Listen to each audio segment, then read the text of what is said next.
If the past 12 months of the pandemic have shown the world anything, it's the importance of science and innovation. So has the UK's departure from the EU left research in ruins? There has been a visible dip in UK participation in some European funding schemes since the referendum here in 2016. In other areas, we've actually sustained our involvement. So it's not a sort of uniform picture. The greatest concern is the UK's place in Horizon Europe, an umbrella for all the EU's funding programmes. It has around €95 billion to spend over the next 7 years. The UK can now only be an associate member. This has been agreed in principle and now awaits EU parliamentary scrutiny.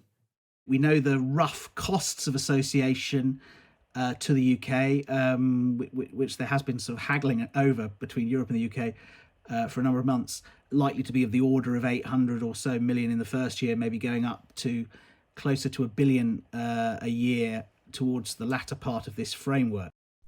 University leaders were concerned the cost of association would come out of existing research budgets, but the British government has just agreed to fund an additional £250 million to help pay for the association to the world's largest collaborative research programme. The Secretary-General of the League of European Research Universities, Professor Kurt De Ketelare, is worried the UK might not have full access to the programme.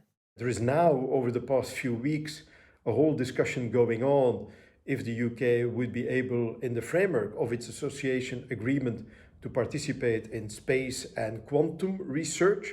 And there we are a bit disappointed in the EU itself, because if just a few weeks ago you conclude a new cooperation agreement with a specific country, including association to Horizon Europe, and you only make one specific exception there for its association, it's not wise down the road then, in the negotiations, to add new exceptions which have not been announced earlier.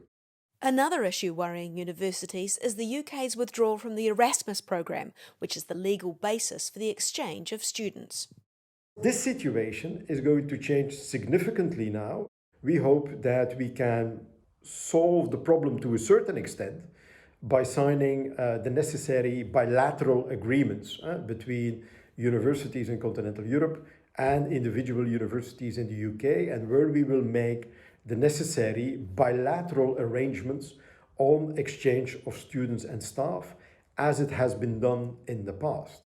Brexit has caused problems, but the UK has pledged it will continue to develop strategies for international science, and the universities will continue to collaborate in spite of geopolitical differences.